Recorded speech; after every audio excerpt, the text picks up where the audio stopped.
वाशिमच्या कळंबा बोडखेमध्ये महिलांनी पाणी टंचाई विरोधात हंडा मोर्चा काढलाय। प्रशासनाने टँकरद्वारे पाणी पुरवठा न केल्याने नागरिकांना खासगी टँकरचं पाणी विकत घ्यावं लागतंय। यापूर्वी प्रशासनाने 40 दिवसात पाणी पुरवठ्याचं आश्वासन दिलं होतं, मात्र अद्याप कोणतीही कारवाई न झाल्याने नागरिकांकडून नाराजी व्यक्त केली जाते। वाशिमच्या कारंजामध्ये ट्रकनं विद्युत रोहित्राला धडक दिली आहे। ट्रक चालकाचं नियंत्रण सुटल्याने ट्रक डिव्हायडरला धडकून थेट वीज वितरणाच्या रोहित्रावर आदळला। अपघातात एक जण गंभीर जखमी झालाय। राष्ट्रीय पोषण अभियान अंतर्गत 8 ते 23 एप्रिल दरम्यान पोषण पंधरवडा साजरा केला जातोय। वाशिम जिल्ह्यातील काठा इथल्या अंगणवाडीमध्ये पोषण आहार प्रदर्शनीचं आयोजन करण्यात आले।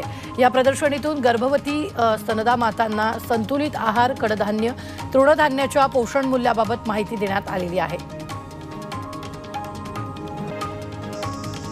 सांगलीत गुटख्याच्या अवैध तस्करी प्रकरणात पोलिसांनी एकाला अटक केली आहे। स्थानिक गुन्हे शाखेच्या पथकानं सापळा रचून कारवाई केली आहे। आरोपीकडून 2.5 लाखांच्या गुटख्यासह 9.5 लाखांचा मुद्देमाल पोलिसांनी कारवाईत जप्त केला। तर या प्रकरणात पोलीस पुढील तपास करत आहेत।